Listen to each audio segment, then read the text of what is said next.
6 décembre, premier dimanche, non pas de l'Avent, mais premier dimanche du mois de décembre, de cette marche vers Noël.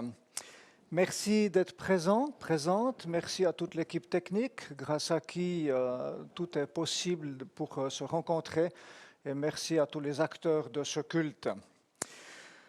C'est avec une certaine impatience, en tout cas pour ma part, mais je pense pour plusieurs, que nous pourrons, nous l'espérons, nous rencontrer à nouveau avec un peu plus de présentiel, avec quelques personnes qui pourront être présentes ici dans la chapelle. Et j'avoue qu'on réjouit beaucoup. Ce n'est pas toujours évident, comme je l'avais dit, d'être juste devant une caméra. Malgré les distances, on ne s'oublie pas, on continue à s'encourager, on continue à avancer. Merci pour les retours positifs aussi que les uns, les autres, vous transmettez à l'équipe technique. Merci aussi pour votre patience parce que nous devons, vous le savez, nous le savons, nous devons rester prudents.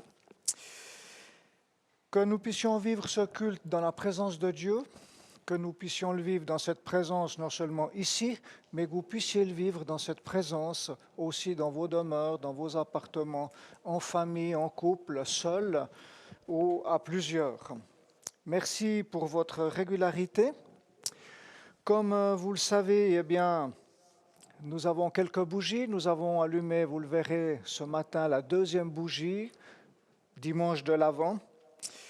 J'aimerais faire une courte lecture dans Malachie, au chapitre 3, les versets 22 à 23. Souvenez-vous de la loi de mon serviteur Moïse. Je lui ai donné à Horeb, pour tout Israël, des prescriptions et des règles. Je vous enverrai le prophète Élie avant que n'arrive le jour de l'Éternel, ce jour grand et ce jour redoutable. L'Ancien Testament se termine avec un ou deux versets de plus. C'est la fin de l'Ancien Testament. Autrement dit, nous tournons une page, éventuellement suivant nos Bibles, 2 ou 3 pages, parfois il y a quelques commentaires, et nous commençons le Nouveau Testament par ces mots. Voici la généalogie de Jésus-Christ, fils d'Abraham, etc. Ainsi, nous pouvons, nous, avec beaucoup de facilité, poursuivre la lecture. Or, dans ces 2 petites pages à peine que nous tournons, réalisons qu'il y a 400 ans d'attente, 400 ans avant la venue du Messie, de circonstances, souvent pour le peuple d'Israël, qui ont été très douloureuses, très difficiles. Second dimanche de l'Avent, encore 2, et nous fêtons Noël. Ainsi, il nous reste 3 petites semaines, c'est pas beaucoup, 3 petites semaines pour nous préparer à fêter la venue du Fils de Dieu au milieu de nous, mais aussi en nous. Je nous invite à réfléchir comme chaque année à Noël, à penser Noël, à préparer Noël. Oui, préparons-nous à accueillir le Roi des rois, le Seigneur des seigneurs, notre Sauveur. Et je vous invite à écouter un élément musical pour cette réflexion, ce début de culte. Nous puissions le commencer dans la paix, dans la tranquillité. Merci.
Je vous invite à la prière.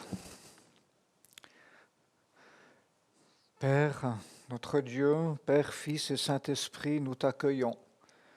Nous t'accueillons en ce lieu de culte, même s'il y a peu de monde, et pourtant, Seigneur, tu es là. Nous t'accueillons dans nos chaumières, dans nos maisons.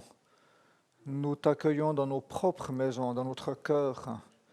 Nous désirons ce matin, ce 6 décembre, tout à nouveau nous ouvrir à toi, être à ton écoute avec sérieux, te recevoir, nous laisser interpeller, que nous puissions, Seigneur, le vivre dans un esprit d'humilité, mais aussi, Seigneur, dans un esprit d'adoration.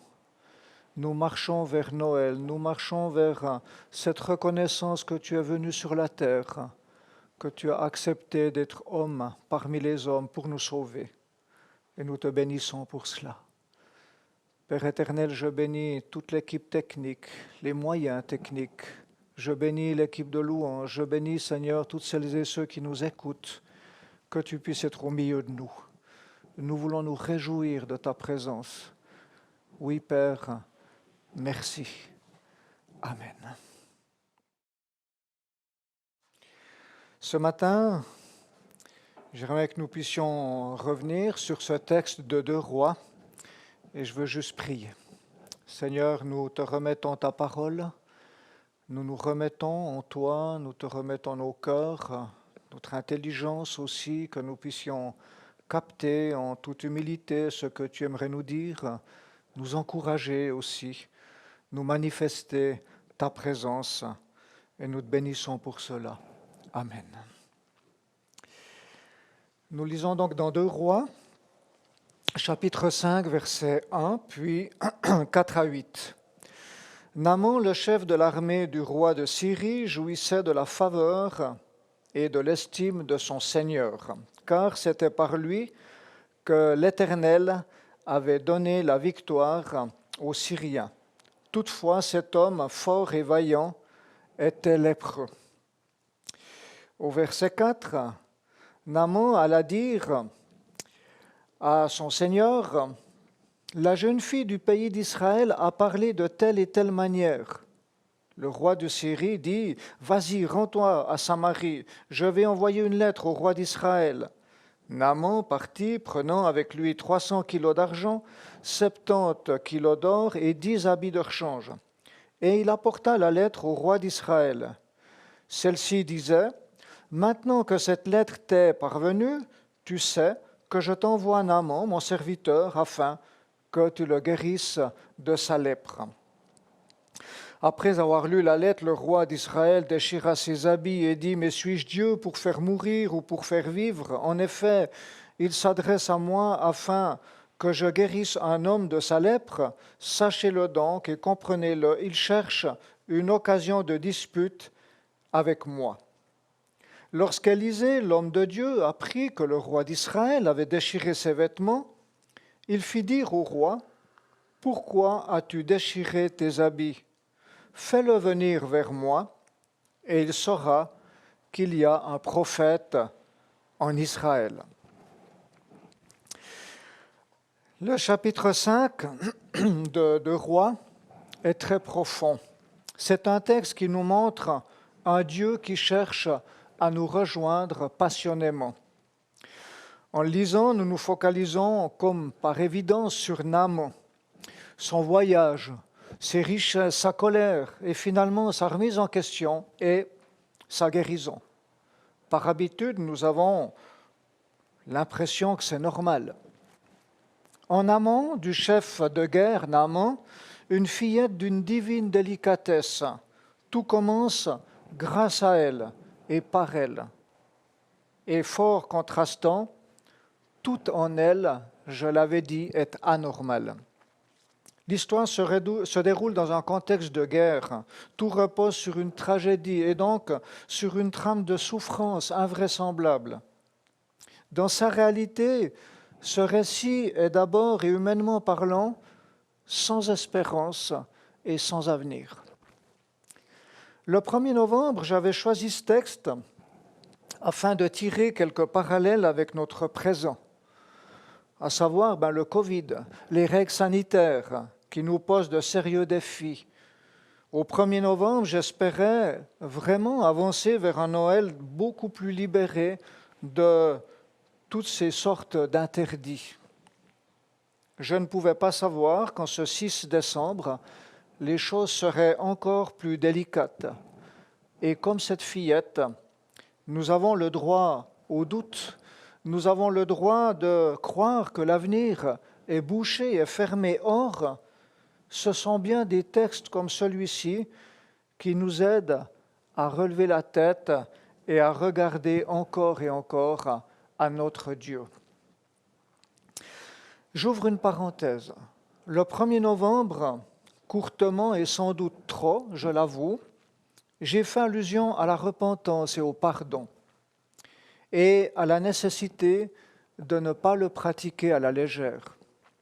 Quelques amis ont nourri une rumeur disant que je m'étais positionné contre le pardon. J'ai été très mal compris. Et j'en suis désolé et je m'en excuse pour ces personnes qui n'ont pas entendu ce que j'ai voulu dire. Mais je dis bien, j'ai sans doute été maladroit. Alors, ce que j'ai voulu dire, c'est que le pardon, la repentance, est un acte d'abord très concret, mais c'est aussi un acte très profond et également un acte très coûteux. Le pardon est l'un des piliers centraux de toute la foi chrétienne.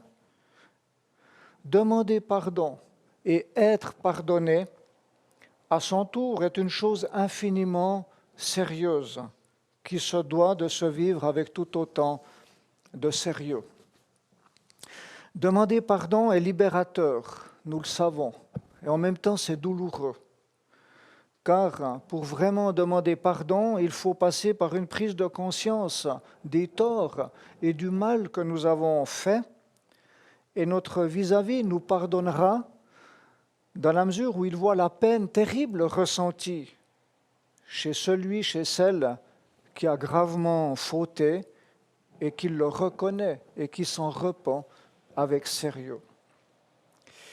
Alors voilà ce que j'avais voulu dire. Et lors de cette prédication, toujours du 1er novembre, eh bien, je ne savais pas. Je ne savais pas, mais moins d'une semaine plus tard, eh bien, oui, moi, je pleurais face à des amis envers qui j'avais effectivement fait du tort, je l'ai reconnu, et à qui j'ai demandé pardon dans les larmes et dans un état de cœur vraiment meurtri. Je n'étais pas fier de moi, et j'en témoigne humblement. Je suis bien sûr ni au-dessus ni meilleur, et oui, la repentance et le pardon sont des choses à pratiquer, sont essentielles et très sérieuses. Je reviens au texte. Sur cette parole, ce murmure de la fillette esclave, si seulement mon maître pouvait, toute la maison de Naaman se réveille comme d'un cauchemar. C'est l'euphorie. Naaman n'hésite pas une seconde. Il en parle au roi et le roi à son tour réagit au quart de tour et il délie les cordons de la bourse du trésor de Syrie. Le sourire renaît.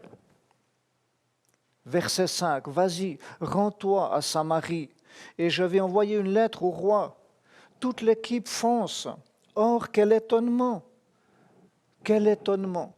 Car si nous prenons la peine de bien réfléchir, tout cela semble tellement absurde. C'est comme si Hitler avait envoyé Rommel au général de Gaulle en France pour le guérir d'un cancer. Et ça sur la base d'une parole d'une fillette déportée dans un camp en Allemagne. C'est un exemple qui choque. Or, il donne le ton quant au côté complètement ridicule de la situation présente. C'est vraiment fou. Les guerres, toutes les guerres sont choquantes. Et les guerres entre la Syrie, les Syriens et Israël étaient choquantes. Et dans ce texte, tout est piloté par une force invisible. C'est au point que nous pourrions tirer des parallèles étonnants avec la parabole du fils prodigue, dans le sens de celui qui mérite et de celui qui ne mérite pas, fils aîné, fils cadet. Ce sont des réalités cachées dans ces textes, parce que Dieu agit non pas en fonction des mérites, mais en fonction d'un plan personnel de réveil et aussi par compassion. Le but de Dieu est que les Syriens soient touchés et surtout que son peuple Israël soit tout à nouveau touché par sa grande compassion, ce peuple qui a subi le jugement de Dieu parce qu'il s'était éloigné de lui. Dieu, nous le savons, je pense, parfois rit, il doit même parfois bien rire avec nous, suivant les circonstances et suivant ce qu'on fait, et en même temps, Dieu ne plaisante pas. Si Dieu est capable de guérir Naaman, leur ennemi, alors de quoi est-il capable pour eux, enfants d'Israël? Car, soyons réalistes, si Dieu guérit Naaman, eh bien, comme on le dit, ça craint. Car ce dernier, sans doute, vivra plus longtemps, et pire encore, il montera en puissance. Et donc, de toute évidence, la Syrie sera encore plus effrayante et encore plus agressive vis-à-vis d'Israël. Et si nous avions été à la place du roi d'Israël, eh bien, je suis sûr que nous aurions nous aussi été extrêmement choqués. N'aurions-nous pas ressenti un profond sentiment d'abandon de la part de Dieu? Guérir Naaman, mais quel scandale! Et oui, un amant guéri signifiait la fin de l'espérance de s'en sortir, d'être potentiellement vainqueur. Nous saisissons combien ce texte est remuant. Dieu, évidemment, ne plaisantait pas. Son peuple s'était éloigné et il cherchait passionnément à le rejoindre, à le retrouver. Dieu poursuivait un but bienveillant envers et contre toutes les apparences. Et Dieu étendait son offre de salut par amour pour Naaman aussi. Et même si ça peut nous choquer, il cherchait à créer un électrochoc chez cet homme en vue qu'il soit potentiellement un évangéliste auprès du roi de Syrie. Et parfois, il nous arrive aussi à toutes et tous de nous dire, dans diverses circonstances pénibles, mais qu'est-ce que Dieu est en train de faire ? Pourquoi le permet-il? Comment fait-il? Comment œuvre-t-il? Nous savons qu'il ne plaisante pas et avec beaucoup d'humilité, nous devons admettre que parfois nous ne comprenons pas. Or, quelles que soient nos circonstances, gardons toujours dans nos cœurs sa compassion. Le prophète Jérémie en était un exemple extraordinaire. Au fond d'un puits, il disait « Les bontés de l'Éternel ne sont point à leur terme, elles se renouvellent même chaque matin. » C'est une déclaration de foi extraordinaire. Le roi d'Israël, donc, ne comprend tellement pas qu'il déchire ses vêtements. C'était à l'époque un signe très fort, un signe de colère d'abord, mais aussi un signe d'indignation et un signe d'incompréhension totale. C'était un signe qui pouvait avoir de très grandes conséquences, et nous en avons un exemple, je pense l'exemple le plus terrible, se trouve dans Matthieu 26 au verset 65, où le grand prêtre déchire ses vêtements et dit « Il a blasphémé ». Qu'avons-nous encore besoin de témoins? Oui, Jésus avait parlé, et parce qu'il avait parlé, il allait le payer de sa vie. Il ne plaisantait pas pourtant. Il ne plaisantait pas quand il avait déclaré qu'il était, oui, l'égal de Dieu. Deuxième élément de ce message, pas un coup dans le vide.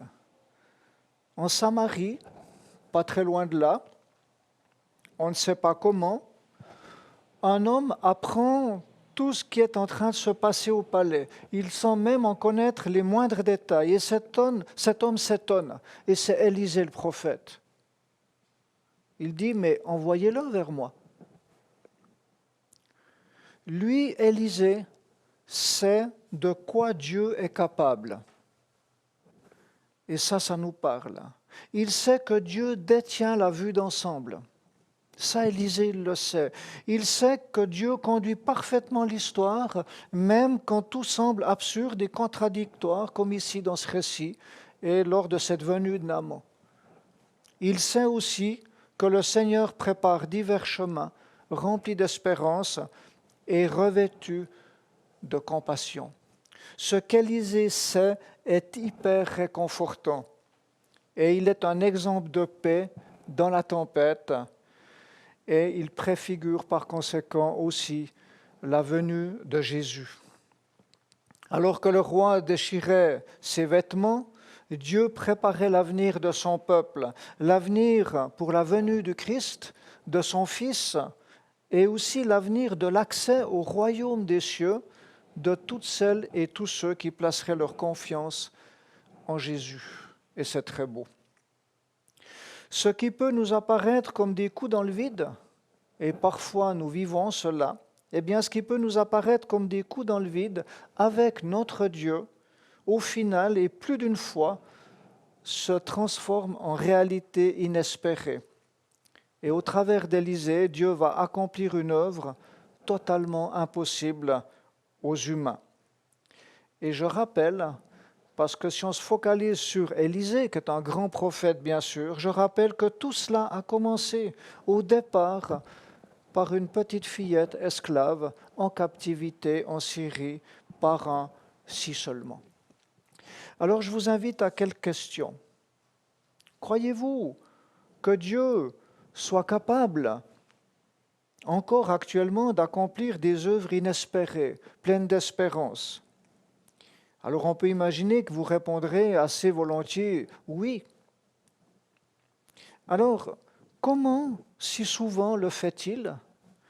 Et puis, est-ce que Dieu, dans nos vies, dans ma vie, dans vos vies, vous a montré sa grande compassion? Je vous laisse partager en petits groupes.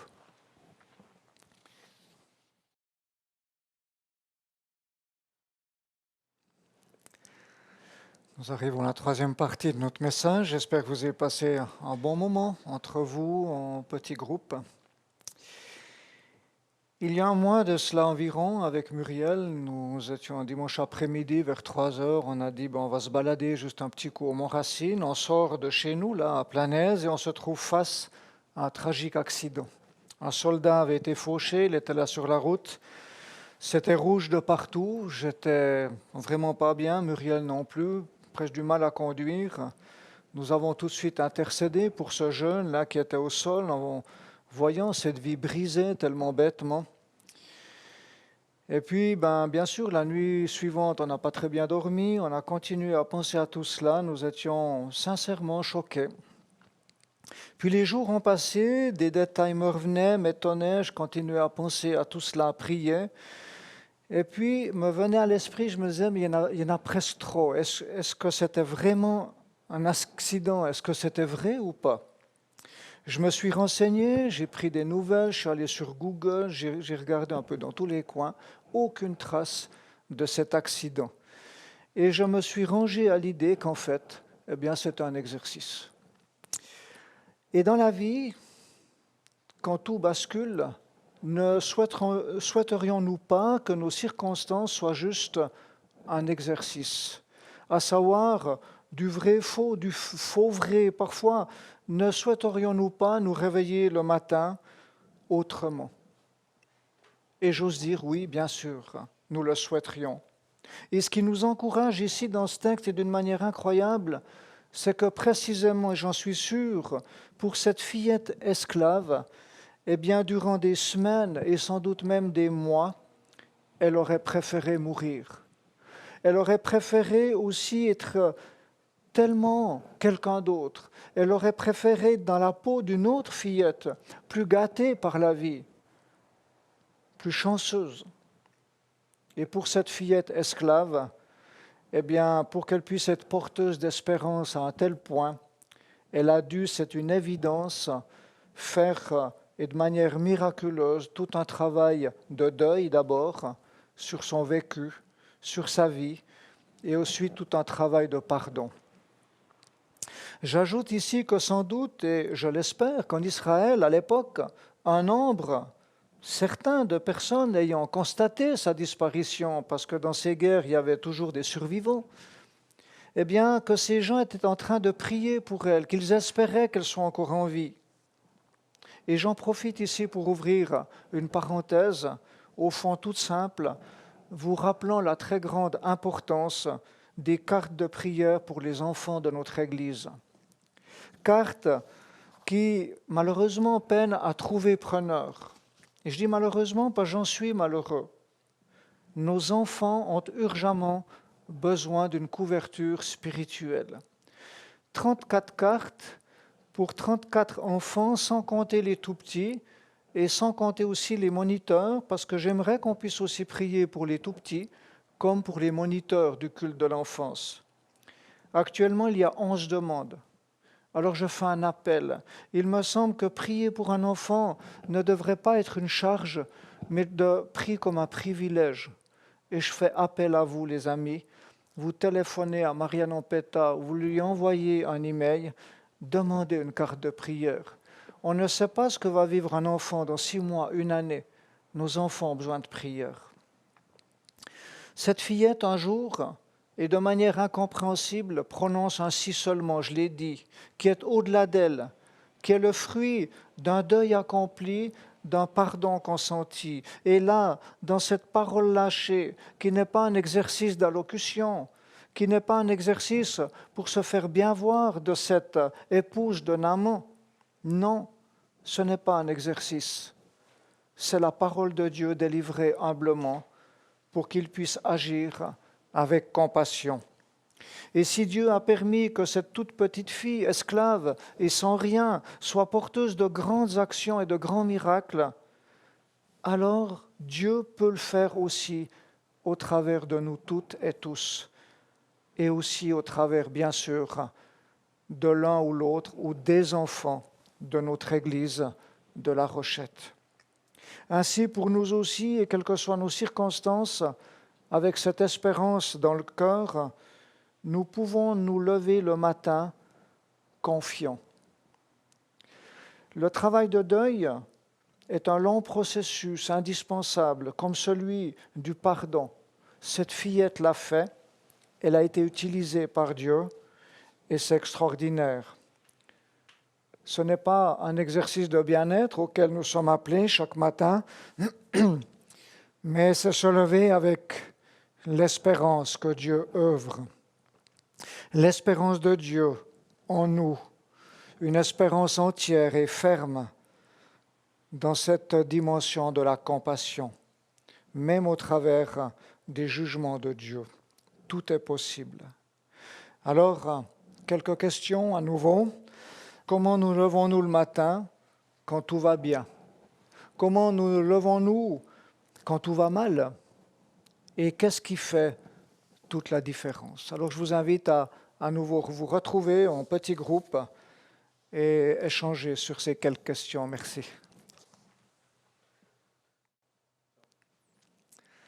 Merci. Voilà, je vais conclure brièvement.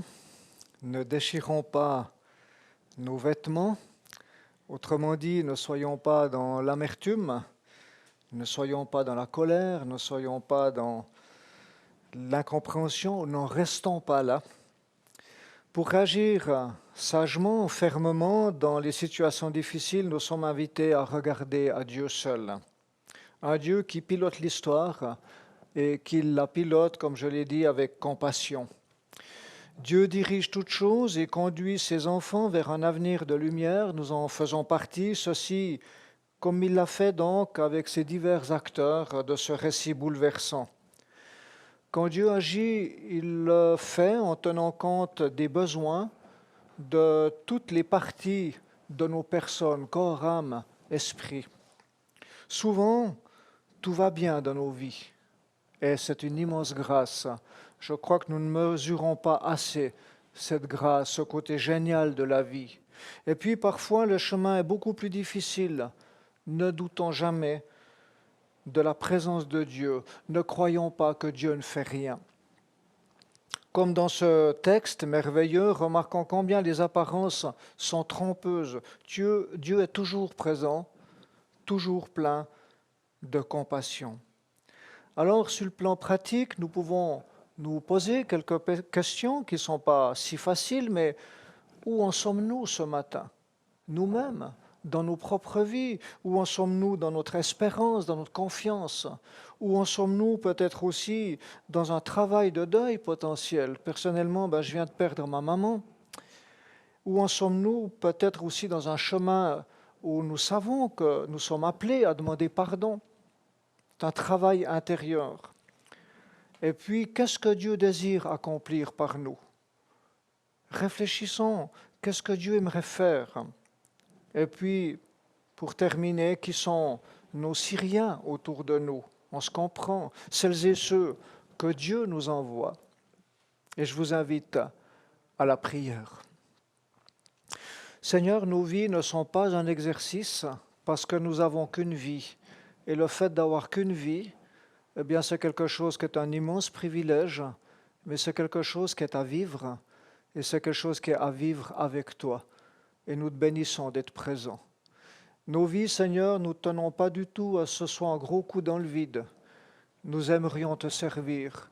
Nous aimerions, Seigneur, qu'elles aient du sens. Nous aimerions qu'elles soient porteuses de fruits et porteuses, Seigneur, par conséquent, du royaume des cieux sur la terre.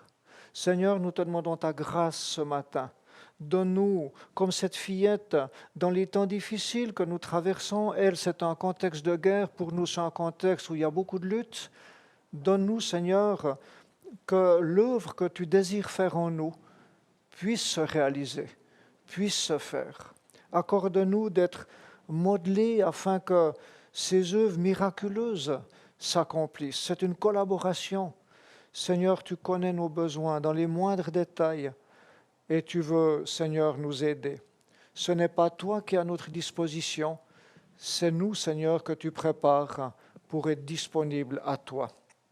Seigneur, comme cette fillette, crée en nous par conséquent une disposition de cœur pour le royaume de Dieu. Seigneur, comme tu lui as enseigné, eh bien que ta volonté soit faite dans nos vies, comme elle est faite au ciel. Merci pour le Dieu que tu es, parce que tu es un Dieu de lumière, tu es le Dieu de Noël. Amen. Amen. Voilà, je vais gentiment pouvoir conclure ce culte en vidéotransmission. Pour les amis qui nous écoutent sur YouTube, sur Internet, vous dire que je vous donne rendez-vous pour les cultes suivants, à savoir le 13 décembre, le 20 décembre, le 25 décembre pour le culte de Noël, et puis encore le dimanche 27 pour cette année. Voilà, nous réjouissons de nous rencontrer encore, et comme je l'ai dit, nous espérons pouvoir accueillir ici dans la chapelle quelques personnes. J'aimerais vous bénir, vous dire combien Dieu vous aime, combien Dieu regarde à vos vies, attache de l'importance à vos vies.